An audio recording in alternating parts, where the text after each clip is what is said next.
high friends welcome to Bhimavaram नालुगु इलाची दालची చెక్క లవంగం వాటిని లైట్ గా ఫ్రై అయ్యేలాగా ఫ్రై చేయాలండి ఆనియన్స్ వేసుకోవాలండి ఆనియన్స్ రెడ్ గా అయ్యాక ఒక హాఫ్ టమాటా వేసుకోవాలండి తర్వాత అవన్నీ మొత్తం కలుపుకోవాలండి కొద్దిగా అల్లం వెల్లుల్లిపాయ పేస్ట్ వేసుకోవాలండి మసాలా పచ్చివాసన పోయేంత వరకు మనం వేసిన నూనె పైకి తేలేంత వరకు ఫ్రై చేసుకోవాలి తర్వాత మనం కట్ చేసుకున్న మటన్ పీసెస్ ని వేసుకోవాలి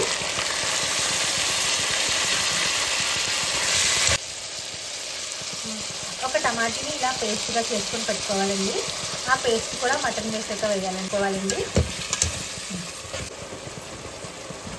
తర్వాత ఒక చిటికెడు పసుపు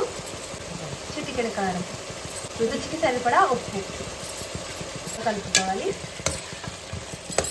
కట్ చేసి పెట్టుకున్న బంగాళదుంపలు కూడా వేసుకోవాలండి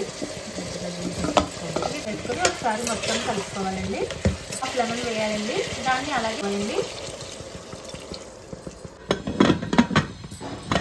కుక్కర్ మూత తీసుకోవాలి ఎలా ఉందో చూడడానికి కర్రీ నెక్స్ట్ మనం సన్నగా కట్ చేసుకున్న బెండకాయ పరంగా కట్ చేసుకున్న బెండకాయని వేసుకోవాలండి కొద్దిగా కసూరి మేతి కూడా వేసుకోవాలి ధనియా పౌడర్ కూడా వేయాలి కొద్దిగా కొత్తిమీర కూడా వేసుకోవాలండి ఆలు మటన్ బెండకాయ కర్రీ అయితే అయిపోయింది చూడండి నేను కూడా టేస్ట్ చేశాను